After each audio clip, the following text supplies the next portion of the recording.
Sarah Chen sat quietly in the corner of the busy coffee shop, her fingers wrapped around a warm cup of tea. She had chosen this table deliberately, away from the crowd, where she could observe without being noticed. Her simple black dress and minimal makeup made her blend into the background, which was exactly how she preferred it. At 28, Sarah had mastered the art of invisibility. She spoke softly, kept her head down, and rarely drew attention to herself. Most people who met her assumed she was just another office worker, perhaps a secretary or assistant. They weren't entirely wrong.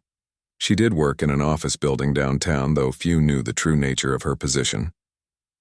The coffee shop was her daily refuge before work. She enjoyed the quiet morning hours, reading financial reports on her tablet while sipping her Earl Grey. Today felt different, though. There was an energy in the air that made her slightly uncomfortable, as if something was about to disrupt her peaceful routine. Marcus Rodriguez entered the coffee shop like he owned it. His expensive suit, perfectly styled hair, and confident swagger immediately commanded attention. He was the type of man who had never been told no in his life, born into wealth and raised to believe the world revolved around him. At 32, he managed his father's real estate firm, though managed was a generous term for what mostly involved taking credit for other people's work. Marcus scanned the room, his eyes eventually settling on Sarah. Something about her quiet demeanor irritated him. In his world, people either kissed up to him or tried to impress him. This woman seemed completely uninterested in his presence, and that bothered him more than he cared to admit. He approached her table with a smirk, his voice loud enough for other customers to hear. "Excuse me, miss, but I think you're in my seat." Sarah looked up from her tablet, confusion crossing her face. "I'm sorry, but there are no reserved seats here. I've been sitting here for the past hour." Marcus's smile widened, but there was no warmth in it. "Well, I'm a VIP customer here. I spend more money in this place in a week than you probably make in a month, so maybe you should find somewhere else to sit." The coffee shop had grown quieter, with other customers glancing over at the unfolding scene. Sarah felt her cheeks flush, not from embarrassment but from anger. She had dealt with bullies before, but something about this man's arrogance struck a particular nerve. "Sir, I was here first," she said calmly, though her voice carried a hint of steel. "There are plenty of other empty tables available." Marcus laughed, a sound devoid of humor. "Look, sweetheart, I don't think you understand how this works. Some people matter, and some people don't. I matter. You—" He gestured dismissively at her simple appearance. "You clearly don't." The barista, a young man named Jake who had served Sarah every morning for months, started to approach. Sarah caught his eye and shook her head slightly. She could handle this herself. "I understand perfectly," Sarah replied, her voice remaining steady despite the growing attention. "You think your money gives you the right to treat people however you want, but respect isn't something you can buy." Marcus's face darkened. He wasn't used to being challenged, especially not by someone he considered beneath him. "Listen, little secretary or whatever you are, maybe where you come from, people don't know their place. But this is the real world. Money talks, and everything else walks." He reached into his wallet and pulled out a crisp $100 bill, slapping it on the table. "Here, take this and go buy yourself a coffee somewhere else. Consider it charity." The entire coffee shop was watching now. Some customers looked uncomfortable. Others seemed curious about how this would play out. Sarah stared at the money for a long moment, her mind racing. She had faced discrimination before, people making assumptions about her based on her quiet nature and simple appearance, but this was different. This was deliberate cruelty. She picked up the $100 bill and held it out to Marcus. "I don't need your charity, Mr. Rodriguez." Marcus Rodriguez. "Maybe you've heard of Rodriguez Properties? We own half the buildings in this city." Sarah's expression didn't change, but something flickered in her eyes. "No, I haven't heard of you, but thank you for the introduction." She stood up slowly, gathering her tablet and purse. "You can have your table, Mr. Rodriguez. Clearly, it means more to you than it does to me." As she walked toward the door, Marcus called out loudly, "That's right. Run along. Maybe next time you'll think twice before trying to sit with your betters." Sarah paused at the door, turning back to face him. Her voice was quiet, but in the hushed coffee shop, everyone could hear her clearly. You know, Mr. Rodriguez, there's an old saying about being careful who you step on during your way up. You might meet them again on your way down. With that, she left the coffee shop, leaving Marcus feeling strangely unsettled despite his apparent victory. The other customers slowly returned to their conversations, but many cast disapproving glances in his direction. Marcus shrugged off the uncomfortable feeling and settled into Sarah's former seat. He had won, as he always did, so why? Did he feel like something important had just slipped through his fingers? He pushed the thought away and ordered his usual expensive coffee, already forgetting the name of the quiet woman he had just humiliated. But Sarah Chen wasn't going to be forgotten so easily. And Marcus Rodriguez was about to learn that appearances could be very, very deceiving. 3 days had passed since the coffee shop incident, and Marcus Rodriguez had already forgotten about the quiet woman he had embarrassed. His mind was focused on bigger things, specifically, the biggest deal of his career. Rodriguez Properties was about to secure a massive contract that would transform the company from a regional player into a major force in commercial real estate. The deal involved developing a new business district on the outskirts of the city. It was worth $50 million, and Marcus had been working on it for months. All that remained was the final presentation to the investment group that would provide the funding. His father had given him complete control over this project, seeing it as a test of Marcus's ability to lead the company. Marcus strutted into the gleaming conference room of Sterling Financial Group, the city's most prestigious investment firm. His custom-tailored suit cost more than most people's monthly salary, and his leather briefcase contained what he believed was a foolproof presentation. He had rehearsed it dozens of times, perfecting every gesture and inflection. "Gentlemen and lady," he began, nodding toward the sole woman on the investment committee. "What I'm about to show you will revolutionize commercial development in our city." The presentation went smoothly.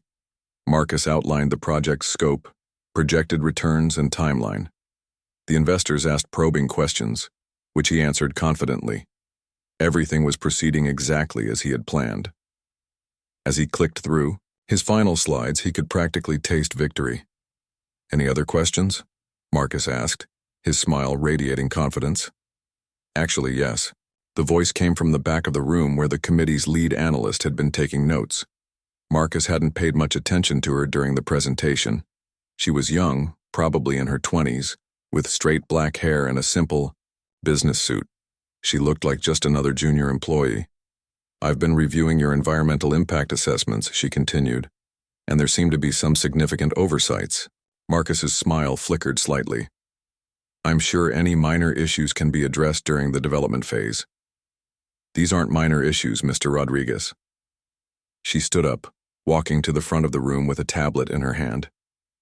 "Your proposed site sits on protected wetlands. Development there would require federal permits that typically take years to obtain, if they're granted at all." Marcus felt the first flutter of panic in his chest. "I'm sorry, but who are you exactly?" "Sarah Chen, Senior Environmental Analyst for Sterling Financial Group," she replied calmly, connecting her tablet to the room's projection system. The blood drained from Marcus's face. It couldn't be the same person. The coffee shop incident flashed through his mind, but he pushed it away. Surely this was just a coincidence. There had to be thousands of Sarah Chens in the city. But as she turned to face the room, Marcus's worst fears were confirmed. It was her. The quiet woman he had humiliated, the one he had dismissed as a nobody, was now standing between him and the biggest deal of his life.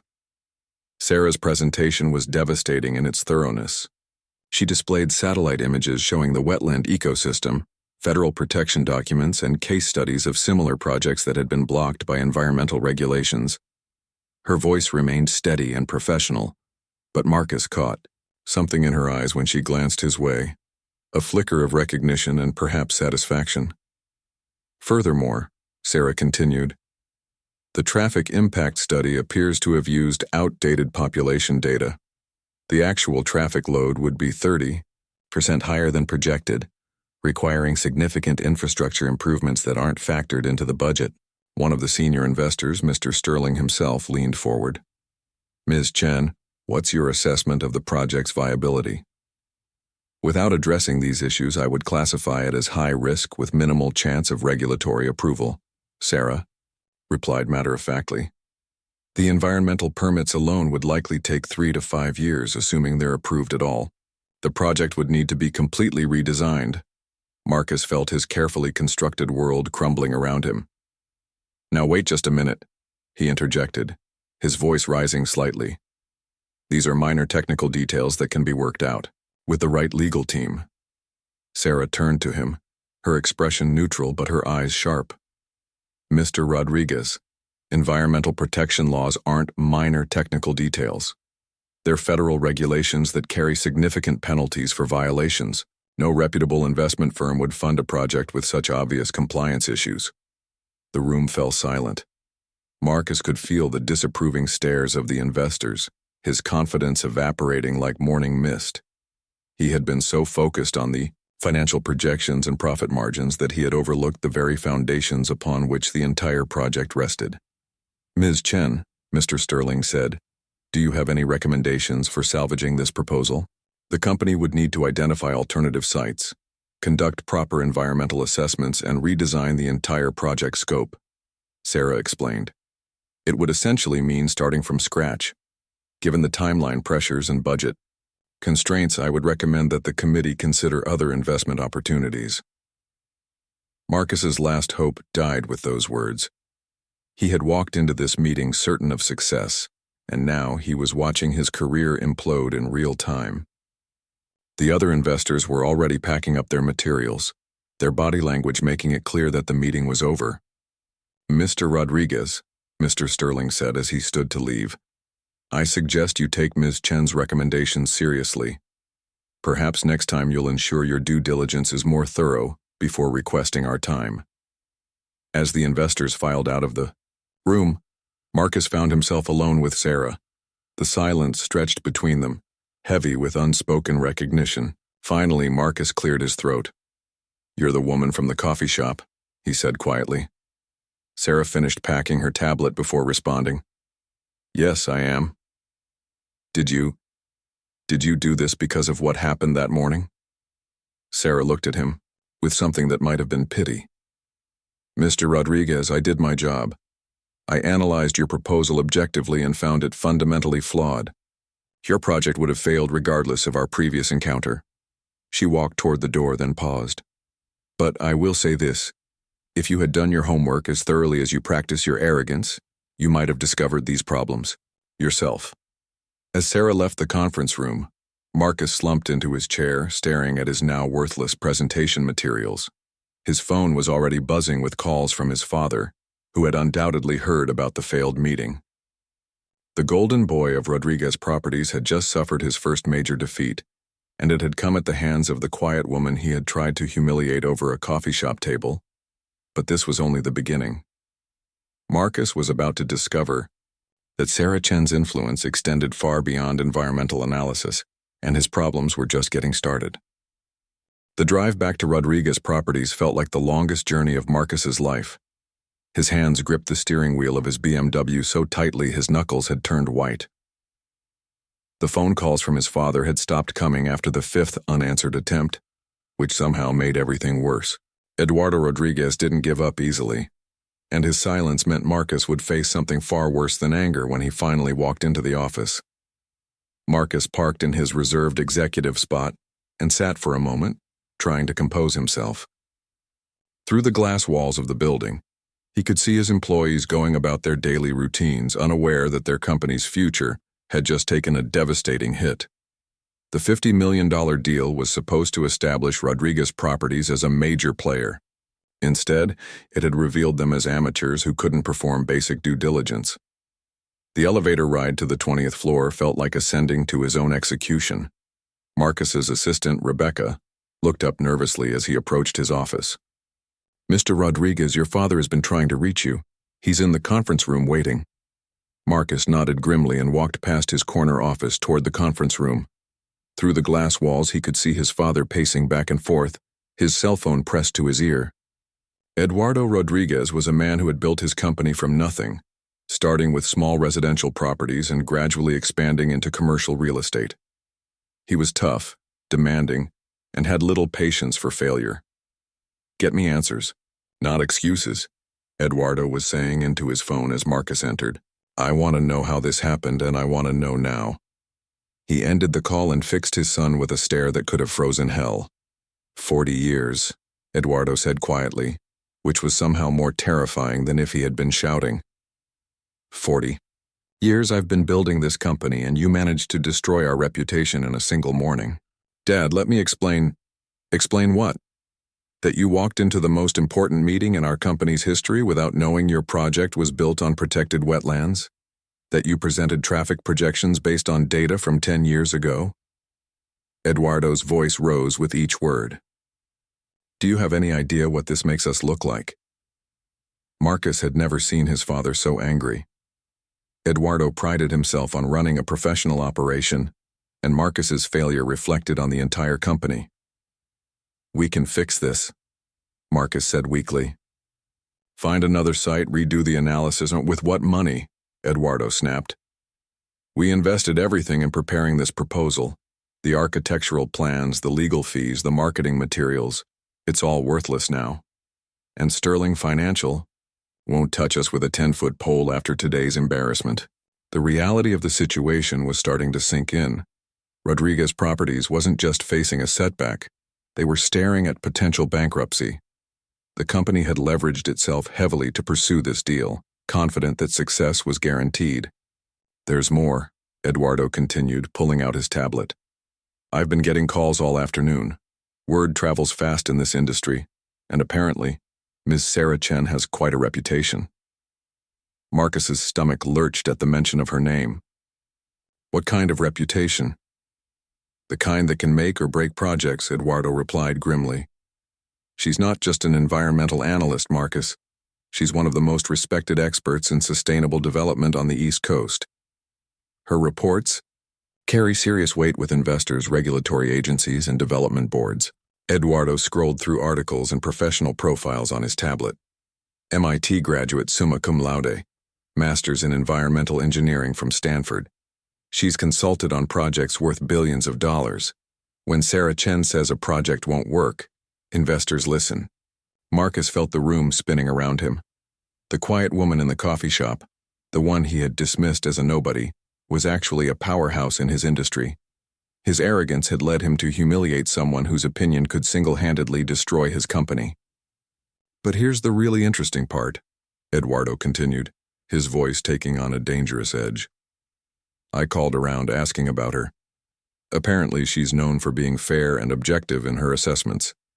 She doesn't have any personal vendettas or political agendas, so when she demolishes a project as thoroughly as she did ours, it means the project genuinely has serious problems."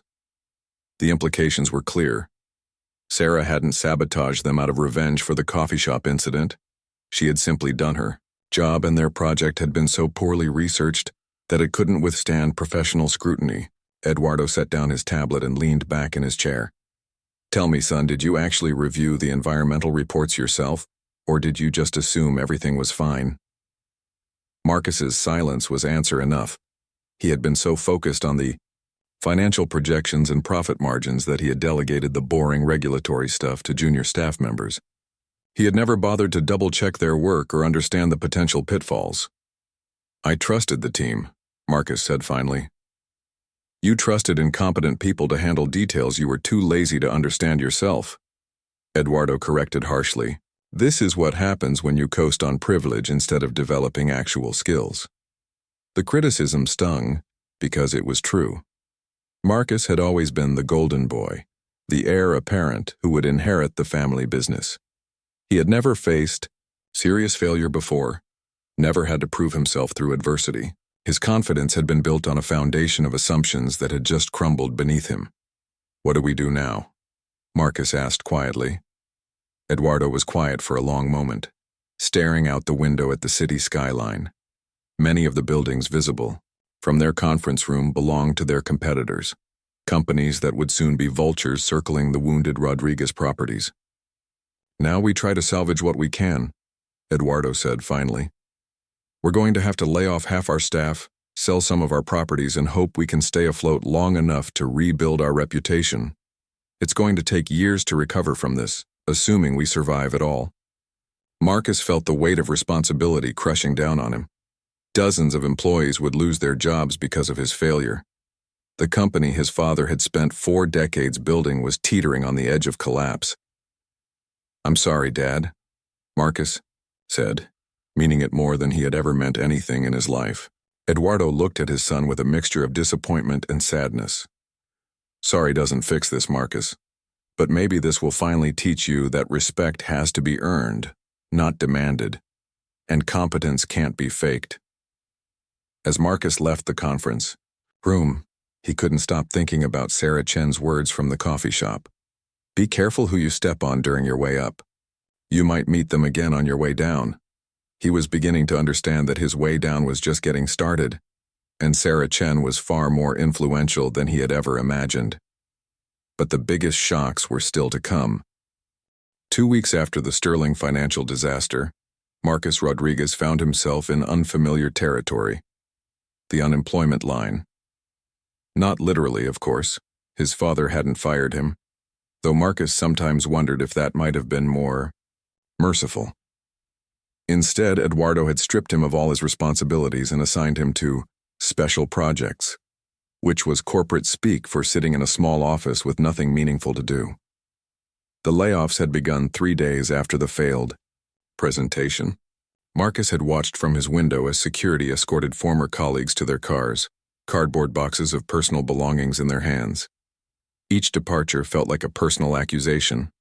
These weren't just employees losing their jobs. They were people with families, mortgages, and children to support. Rebecca, his former assistant, had been among the casualties.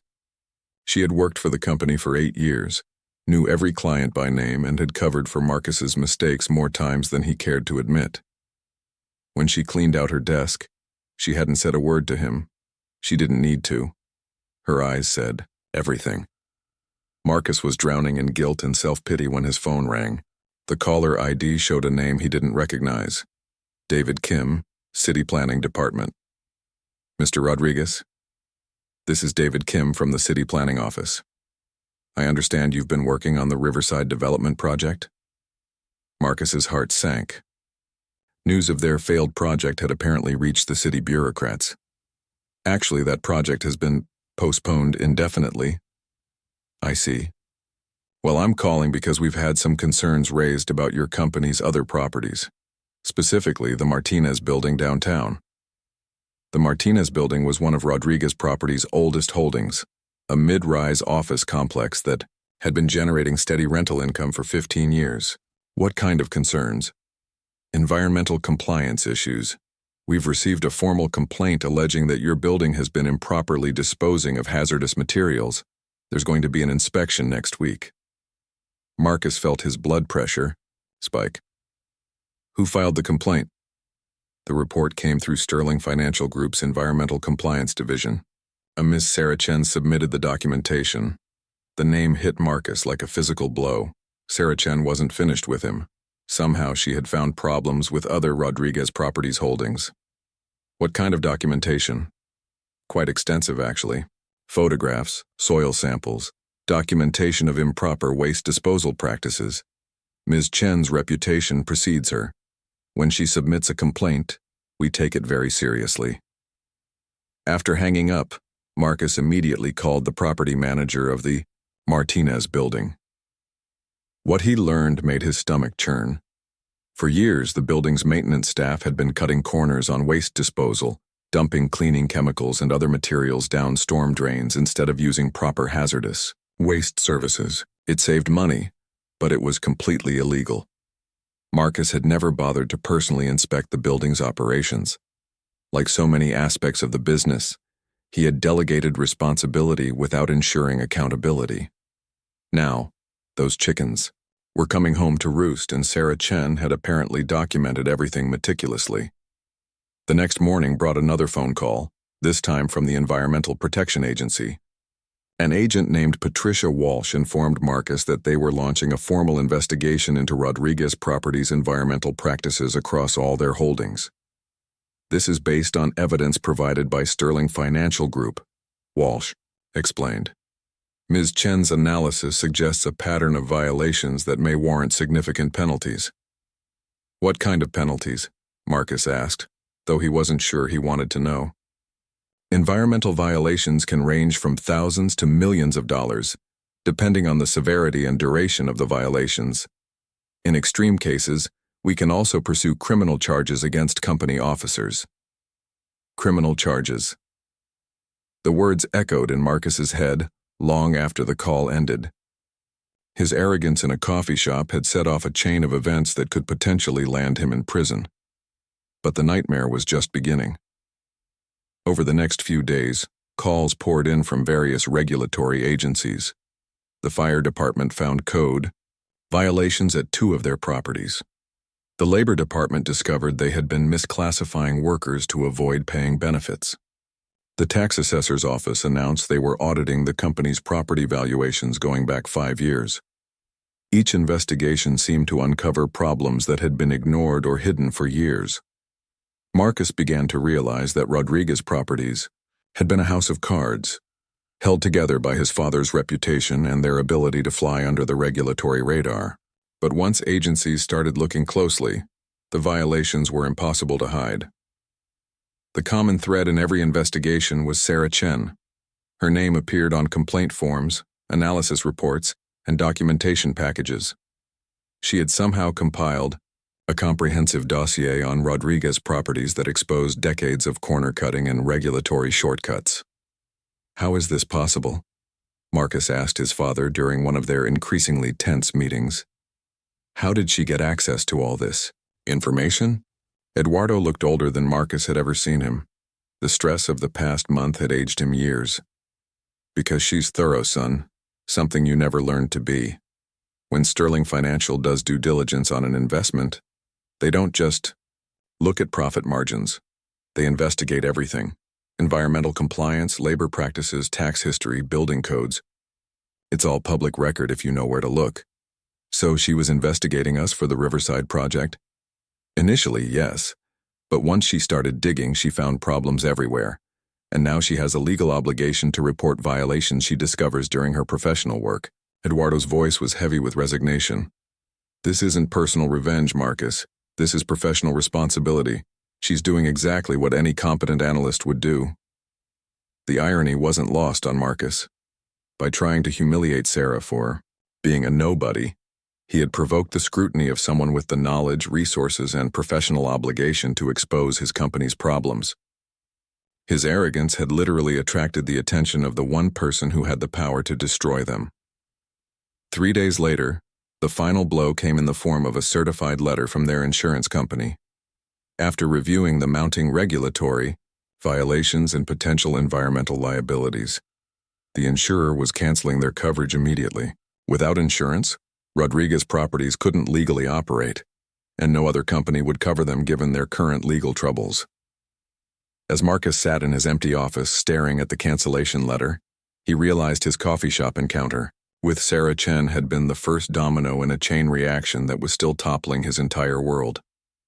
But he was about to discover that Sarah's influence extended even further than he had imagined, and the final revelations about her true identity would leave him completely speechless. Marcus Rodriguez had hit rock bottom, but the universe wasn't finished with him yet. 6 weeks after the coffee shop incident that started his downfall, he found himself doing something he had never imagined: job hunting. Rodriguez Properties was barely surviving on life support, operating with a skeleton crew while fighting multiple regulatory battles. Eduardo had made it clear that Marcus needed to find other employment while they tried to salvage what remained of the family business. The job search was humiliating for someone who had never had to prove his worth to strangers. His resume looked impressive on paper: MBA from an expensive university, executive positions at Rodriguez Properties. But every potential employer asked probing questions about the company's recent troubles. Word had spread throughout the industry about their regulatory violations and failed deals. After 3 weeks of rejections, Marcus finally landed an interview with Henderson and Associates, a small consulting firm that specialized in helping troubled real estate companies restructure their operations. It wasn't the prestigious position he was accustomed to, but it was honest work and a chance to rebuild his reputation. The interview was scheduled for Tuesday morning at 10 a.m. Marcus arrived 15 minutes early, wearing his best suit and carrying a leather portfolio filled with references and work samples. The receptionist, a friendly woman in her 50s, offered him coffee and asked him to wait in a comfortable seating area. "Mr. Rodriguez?" a voice called from across the lobby. "I'm James Henderson. Thank you for coming in." James Henderson was a distinguished man in his early 60s with gray hair and kind eyes. He had built his consulting practice by specializing in companies that had fallen on hard times, helping them navigate regulatory challenges and operational problems. His reputation for fairness and integrity was well known throughout the industry. "I've reviewed your resume," Henderson said as they walked toward his office. "Impressive background, though I have to ask about the recent difficulties at Rodriguez Properties." Marcus had prepared for this question, crafting what he hoped was an honest, but not self-destructive response. "We made some serious mistakes in our due diligence processes. I take full responsibility for my part in those failures. That's why I'm interested in working with a firm like yours. I want to learn how to do things the right way." Henderson nodded approvingly. Accountability is rare in this business. Most executives blame everyone except themselves when things go wrong. They spent the next hour discussing Marcus's experience, his understanding of environmental regulations, and his willingness to start at a junior level despite his previous executive status. Henderson seemed impressed by Marcus's honesty about his mistakes and his apparent willingness to learn.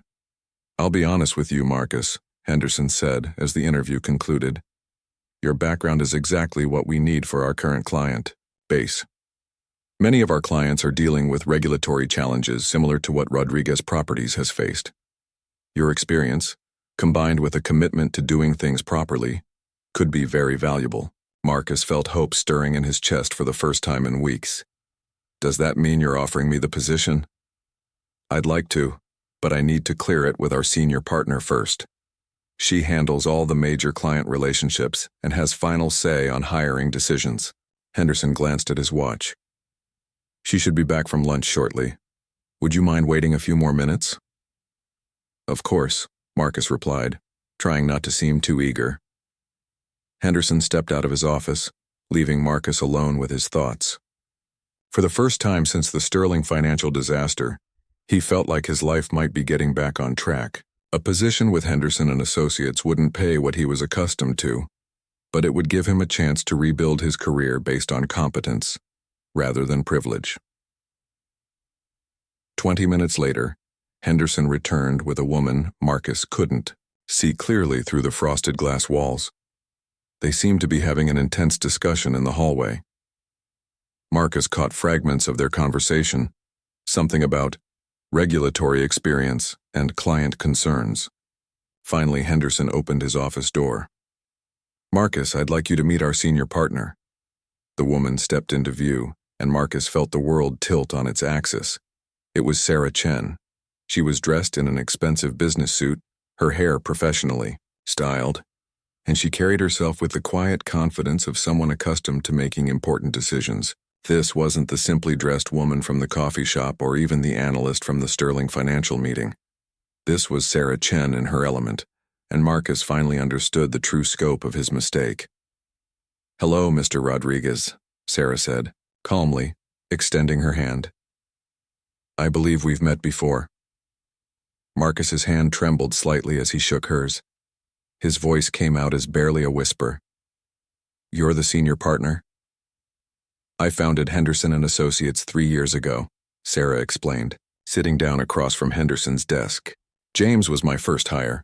We specialize in helping companies navigate environmental and regulatory challenges." The pieces were falling into place with devastating clarity. Henderson and Associates wasn't just any consulting firm. It was Sarah Chen's company. She hadn't just been investigating Rodriguez Properties as an employee of Sterling Financial. She had been evaluating them as a potential client for her own firm. I don't understand, Marcus managed to say. Sarah's expression remained professional, but there was something in her eyes. Not cruelty, but perhaps a sense of poetic justice. When Sterling Financial hired us to evaluate your Riverside development project, it was standard due diligence. We always conduct comprehensive reviews of potential investment targets. But all those regulatory complaints, the investigations, were the result of violations we discovered during our analysis, Sarah continued. As licensed environmental consultants, we're legally required to report violations to the appropriate agencies. It wasn't personal, Mr. Rodriguez. It was professional obligation. Henderson looked confused, glancing between Marcus and Sarah. I feel like I'm missing something here. Sarah looked directly at Marcus. Mr. Rodriguez and I had a brief encounter several weeks ago. He made some assumptions about who I was and what I was worth based on my appearance. She paused, her voice taking on a slight edge. He suggested that some people matter and some people don't, that money talks and everything else walks. The coffee shop scene replayed in Marcus's mind with brutal clarity. Every word he had spoken, every assumption he had made, every moment of arrogance and cruelty now seemed to mock him. He had humiliated Sarah in public, calling her a nobody while she was actually one of the most influential environmental consultants on the East Coast.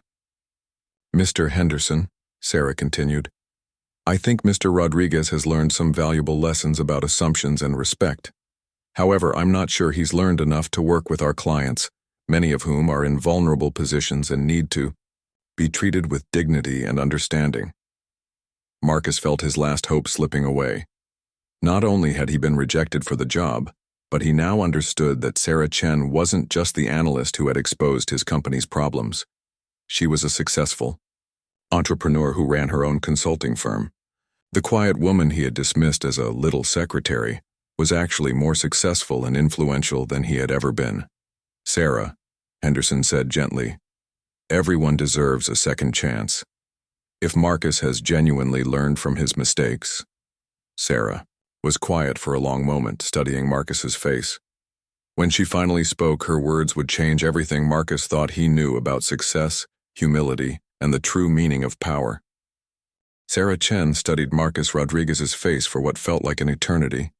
The arrogant man from the coffee shop was gone, replaced by someone who looked genuinely humbled and defeated.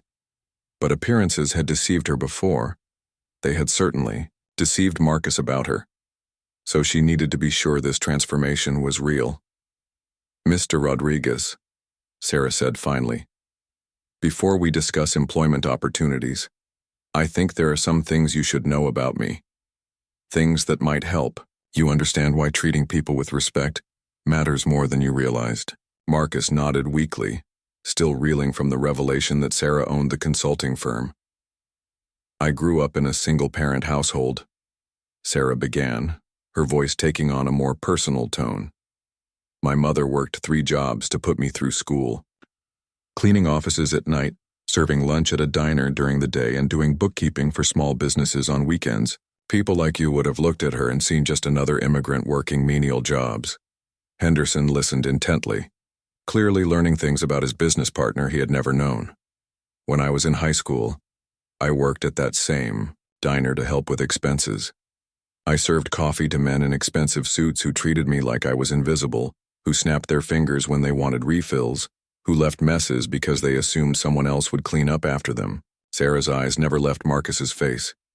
I promised myself that when I had the power to make a difference, I would remember what it felt like to be dismissed as worthless. Marcus felt a crushing weight of shame settling over him. His coffee shop behavior hadn't just been rude. It had echoed decades of similar treatment Sarah had endured while working her way up from nothing. I put myself through MIT by working nights in the library, cleaning the same buildings where I attended classes during the day. I earned my master's at Stanford while consulting part-time for environmental firms. Every success I achieved came from proving that my ideas and abilities mattered more than my background or appearance. Sarah stood up and walked to the window, looking out at the city skyline.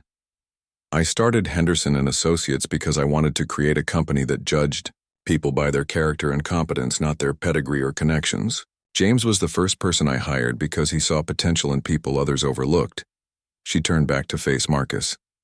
When Sterling Financial asks us to evaluate investment opportunities, we don't just look at profit margins. We investigate whether companies treat their employees fairly, whether they follow environmental regulations, whether they contribute positively to their communities. Character matters in business, Mr. Rodriguez.